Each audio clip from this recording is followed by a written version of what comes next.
Hey guys, Stratos Designs here, and welcome back to another really exciting Photoshop tutorial. In this tutorial we'll be learning how to create this really nice looking abstract composition with this like liquid smoke coming down from the top going down to the bottom, and this really nice logo in the middle.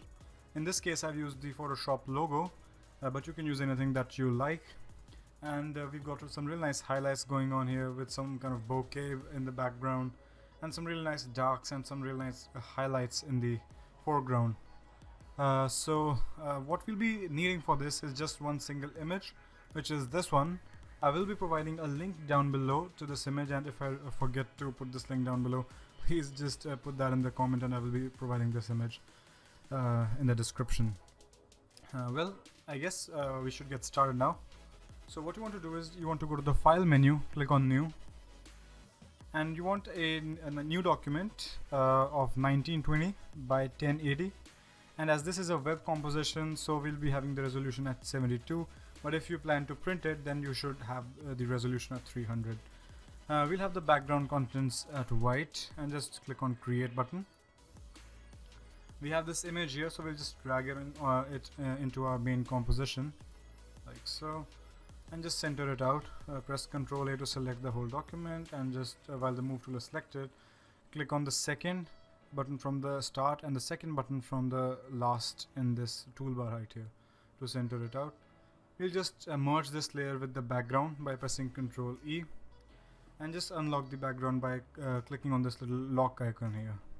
Alright, so we should now move on to making the logo. You can use any logo that you want, but I'll be making the basic Photoshop logo here. So to get started, what you need to do is select the shape tool with the rectangular tool selected. You want to have the fill at none, and the stroke should be actually selected. The color of the stroke should be, I've written that down because it's really a hefty job to remember all these color codes. So the color that you would be needing for this is actually 00C7 FB, and just click on OK. The stroke size that you want is about 37, and just create the stroke here while holding the shift key like so. You will get a perfect square if you hold the shift key, and here we have it. Press the move tool and we'll just center it out again by pressing Ctrl A to select the whole document, and just centering it again like we did earlier, and press Ctrl D to deselect this. Alright, so we have this square border for the logo.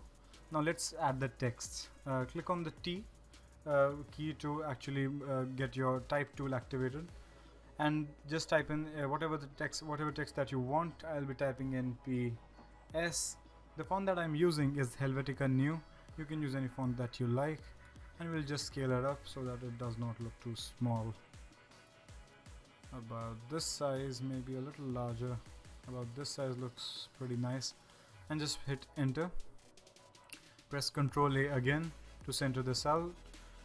Go to the move tool and just click on the second button from the start and the second button from the last to center it, and press Ctrl D to deselect. Alright, now we want to make the color of the text also the same as that of the rectangle, so we'll just copy that out. We'll go to the rectangle, go to the shape tool, and just copy this color that we had, which is 00C7 FB. Press Ctrl C, click on OK. Go to the text tool, press T to select the text tool, and just select the text that you made earlier, and we'll just edit the color by pasting it here by pressing Ctrl V and clicking on OK. So we also have the logo now here, and now comes the fun part.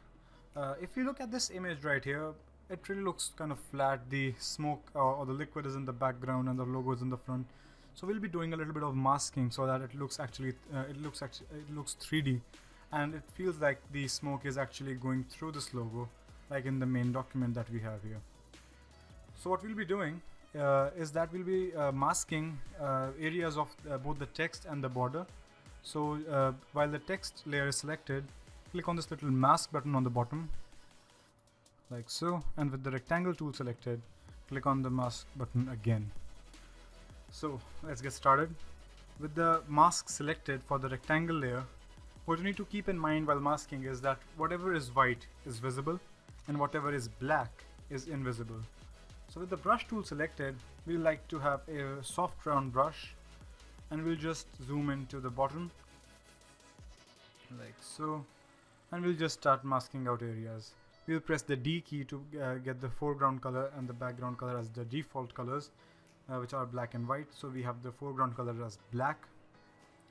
So we'll just start masking out the areas so that it looks it actually looks like the smoke is coming to the front.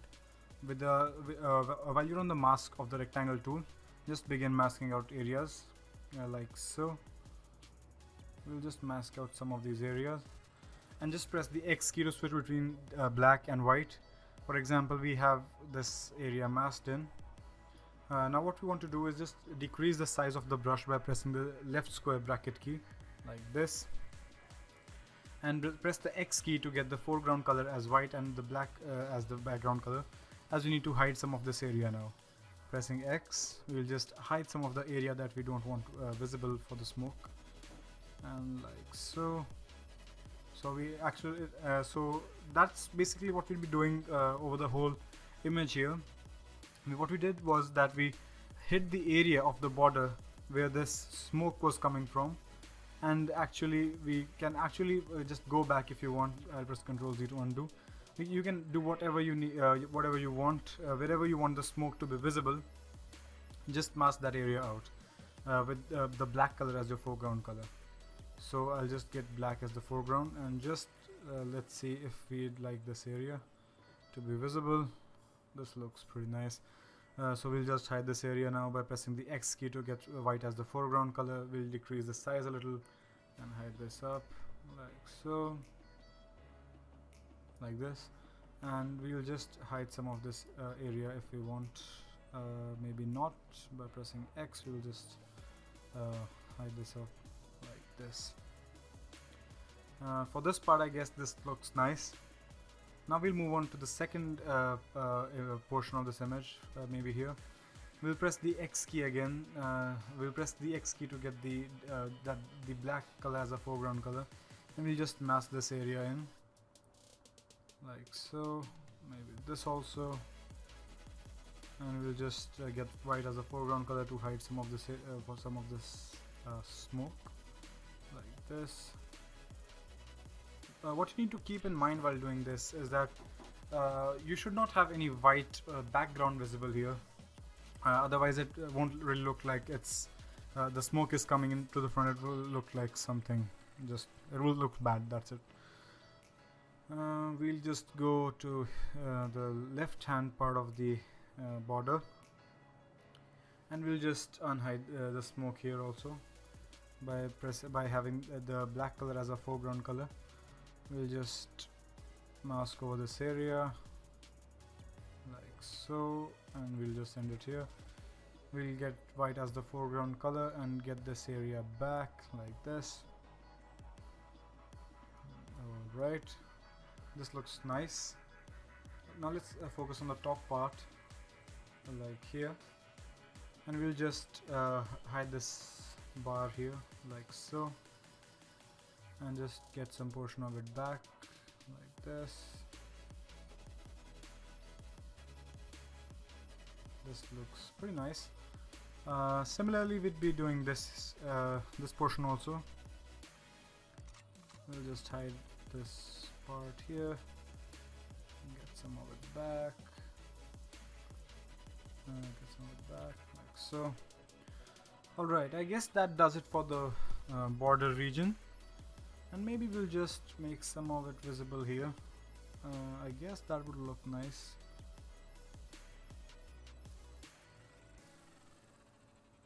Or maybe not. I guess it looks good the way it is, and we'll just add some of this right here.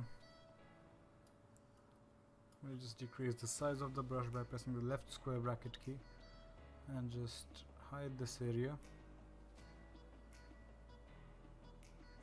like so, and that does it for the border region. Now let's move on to the text.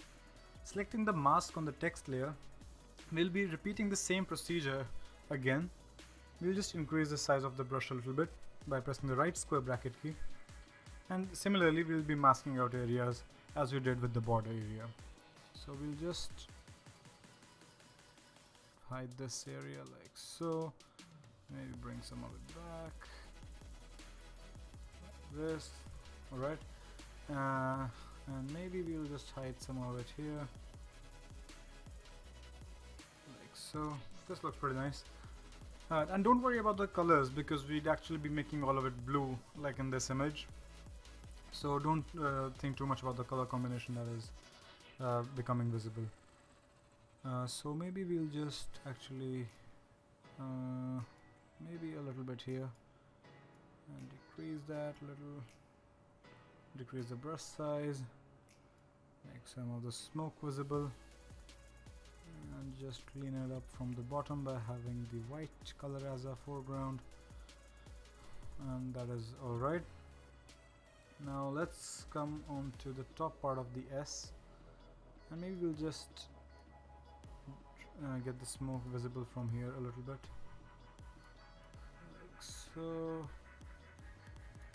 We'll just decrease the size of the brush to make it almost the length of this trail here, and just draw along this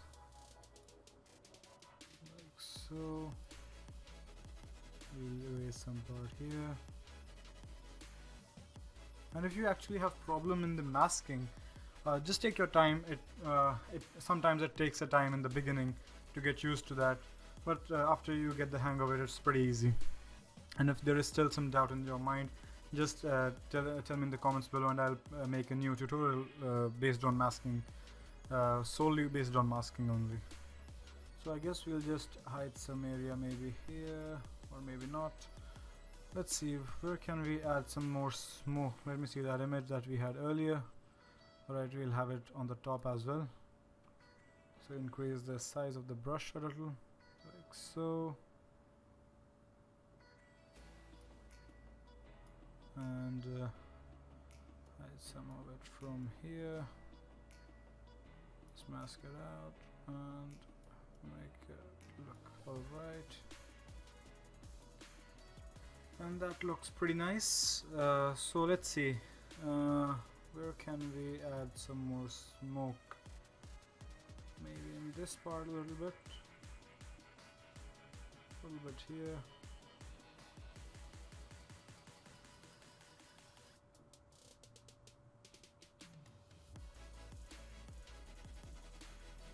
Just decrease the size of the brush a little and just mask over this area like so.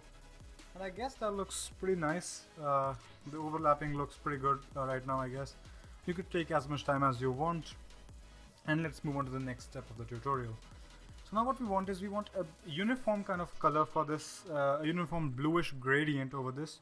So what we will be doing is, we'll be creating a gradient map here.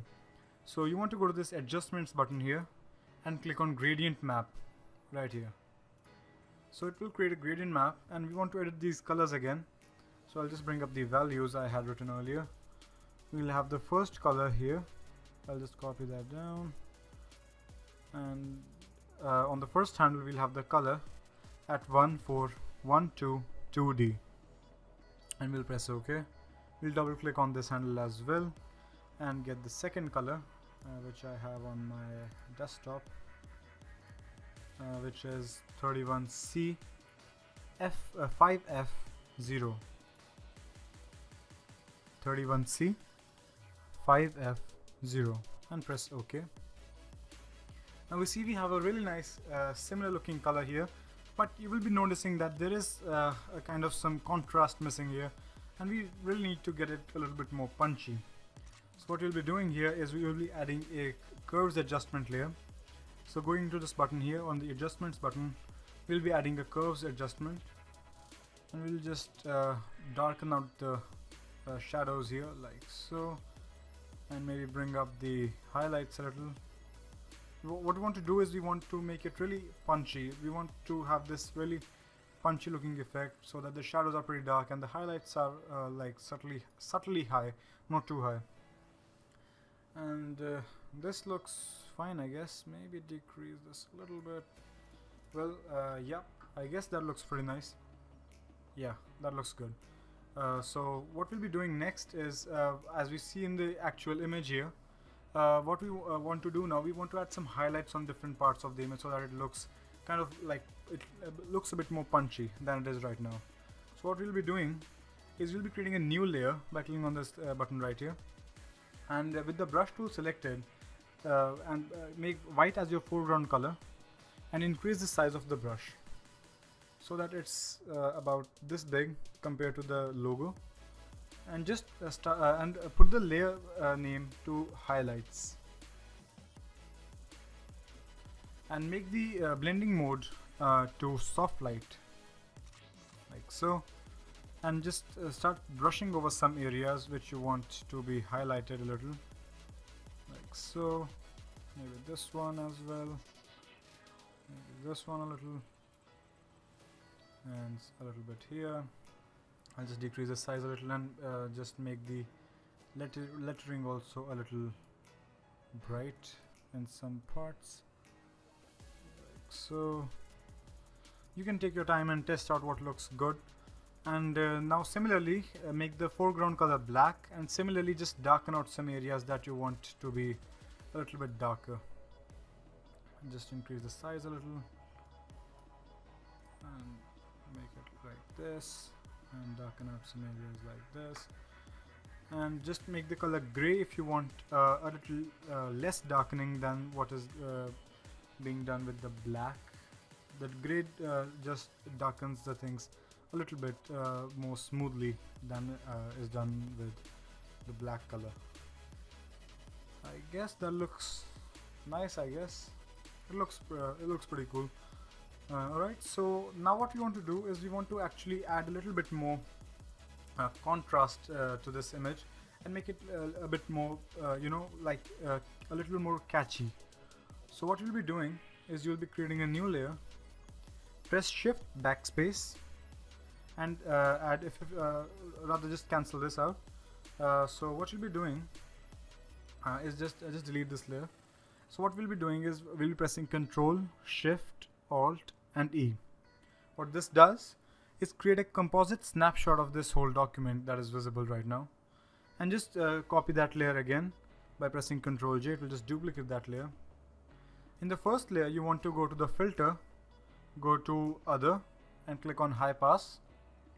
You want to make the radius at 45. 45 looks pretty good.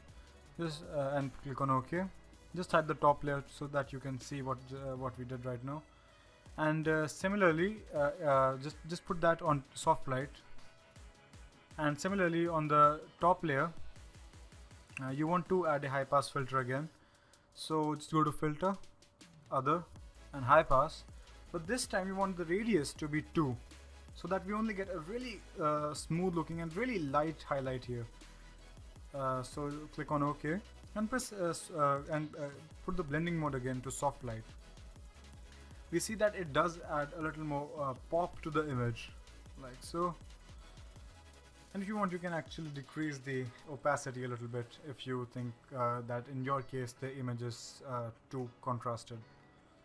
After that, what you want to do, you want to select your brush tool again and create a new layer on top of all these, and increase the size like so, and just and with white as your foreground color, and increase the size a little bit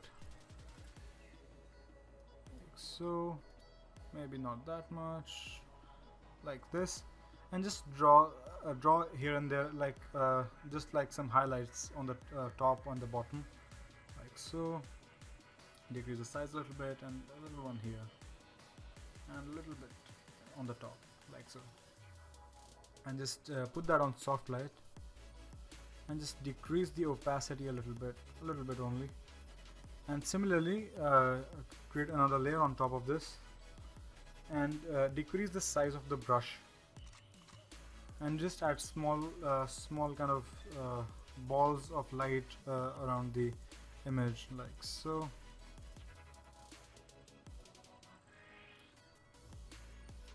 What we'll be doing, what we are actually doing by using this method, is we're just creating some random highlights. and put that on soft light, and that is basically it. And one final thing that you can do to just make this image a little bit more make it look a little bit more better. So what you can do is press Ctrl Shift Alt and E again to create another composite snapshot, and you want to go to Filter, into the Blur gallery, and click on Iris Blur. Once it loads up, just increase the size a little bit like this, and just widen it out like so, and just so that the outer area of this smoke and a little bit of the back of this frame or this square border just blurs out a little bit. And you can increase the bouquet color and the light bouquet too, and increase this range a little bit by sliding this black slider to the left and having the bouquet color and the light bouquet at a relatively high value, and press OK. And comparing this to the original image, you will see that we have a little more focus in the middle of the image again. And comparing it to the original image, I guess the one we have right now looks kind of better than what we had earlier. And that's it basically. I guess we can just press F again, F to just view this in full screen, and I guess that looks pretty nice, guys. And that's it for this video. Do hit that like button down below if you love this tutorial, and please consider subscribing to this channel for more such awesome tutorials. And if you didn't like this video or found something bad in this, just hit the dislike button and let me know in the comments below what I can improve in the next one. And before I go, I'd just like to acknowledge something. This tutorial is actually done by Nathaniel from tutwit.com. He has got this. He's got a really big channel on YouTube, and this tutorial is kind of inspired by him. So be sure to check out his channel as well. He's got some really nice stuff there, and he has a really nice channel. I learned a lot of stuff about graphic designing from that channel only. So that's it for this video, and I'll see you in the next one.